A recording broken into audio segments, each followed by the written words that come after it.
भारत ने Chinese imports को रोकने का एक नया समाधान निकाल लिया है और यकीन मानिए भारत की इस तैयारी के बाद देश के अंदर पनप रही तमाम चाइनीज कंपनियां बड़ी आसानी से घुटनों पर लाई जा सकती हैं। असल में भारत एक ऐसी स्ट्रेटेजी के साथ में काम कर रहा है जिससे किसी भी आने वाली विदेशी कंपनी को अपनी फैक्ट्री सेटअप करने की जरूरत नहीं है। वो पहले दिन से ही भारत के अंदर मैन्युफैक्चरिंग और असेंबलिंग शुरू कर सकते हैं और इस समय लगभग ऐसी डिमांड दुनिया की सभी कंपनियों की है क्योंकि इस तरीके की मैन्युफैक्चरिंग में कंपनियों को ज्यादा इन्वेस्टमेंट की जरूरत नहीं पड़ती हो। इजिली वो उस कंट्री के मार्केट को एनालाइज कर सकती हैं, फिर फ्यूचर में वो अपनी बड़ी फैक्ट्री सेटअप करके पूरी तरीके से मैन्युफैक्चरिंग और असेंबलिंग शुरू कर सकती हैं। लेकिन भारत की ये स्ट्रेटेजी कंपनी को इनिशियली बूस्ट देने का काम करेगी जो भारत के लिए सबसे बड़ी गोल्डन टेक्निक होने वाली है। पूरी डेवलपमेंट क्या है ये छोटे से वीडियो में जानते हैं। बस हमें सपोर्ट करने के लिए इस वीडियो को लाइक और चैनल को सब्सक्राइब जरूर कीजिएगा। दोस्तों हम जिस स्ट्रेटेजी की बात कर रहे हैं ये ऑलरेडी भारत के अंदर शुरू की जा चुकी है और सबसे पहले इसकी बड़ी शुरुआत भारत के इलेक्ट्रॉनिक सेक्टर में की गई है, जहाँ पर मेन प्रोसेस ये है कि भारत के अंदर जो भी बड़ी इलेक्ट्रॉनिक कंपनीज हैं वो अपनी मल्टीपल फैक्ट्रीज देश के अलग अलग हिस्से में सेटअप कर देती हैं। उसके बाद विदेशी कंपनीज के साथ में पार्टनरशिप की जाती है। वो विदेशी कंपनियां भारत में आकर के उन फैक्ट्रीज का इस्तेमाल करते हुए अपनी मैन्युफैक्चरिंग असेंबलिंग इजीली कर पाती हैं और इसका सबसे बड़ा एग्जांपल है भारत की जानी मानी कंपनी डिक्सन टेक्नोलॉजीज, जिसकी अभी करीब 17 यूनिट्स भारत के अंदर काम कर रही हैं, जिन्होंने बोट, एमआई, पैनासोनिक, सैमसंग सहित दुनिया भर के बड़े बड़े इलेक्ट्रॉनिक ब्रांड्स के साथ में पार्टनरशिप कर रखी है और उनके लिए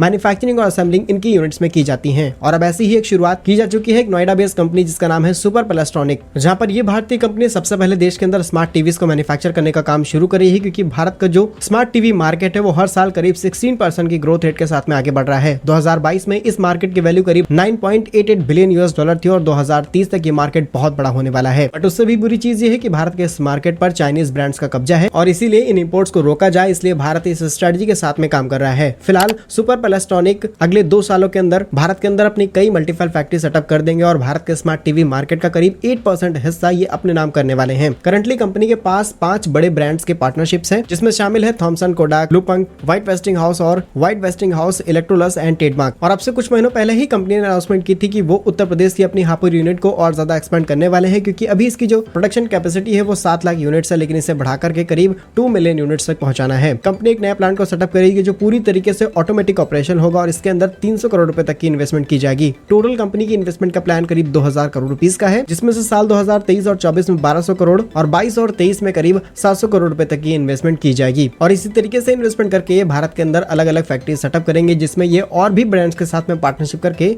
उनके लिए मैन्युफैक्चरिंग फैसिलिटी प्रोवाइड करेंगे। इससे विदेशी कंपनियों के लिए आसान हो जाएगा भारतीय मार्केट के अंदर एंट्री करना और वो आसानी से देश के अंदर प्रोडक्शन कर सकती हैं। प्रोडक्शन करने की वजह से न सिर्फ कंपनियों को पिले स्कैम का बेनिफिट मिलेगा, इसके अलावा उन्हें इंपोर्ट कस्टम में भी बहुत ज्यादा छूट मिलने वाली है। और इसका सबसे बड़ा बेनिफिट मिलेगा उन डोमेस्टिक कंपोनेंट मैन्युफैक्चर का जो इन टीवी सप्लायर्स को अपने कंपोनेंट सप्लाई करेंगे। बाकी आपके हिसाब से भारत की स्ट्रेटेजी सही है या फिर गलत, कमेंट बॉक्स में यस और नो आंसर जरूर कीजिएगा। भारत के ऐसे ही यूजफुल इन्फॉर्मेटिव वीडियोस पाने के लिए हमारे YouTube चैनल को सब्सक्राइब जरूर कर लीजिए। मिलेंगे हम आपको एक नई और इंटरेस्टिंग वीडियो में, तब तक के लिए वंदे मातरम, भारत माता की जय।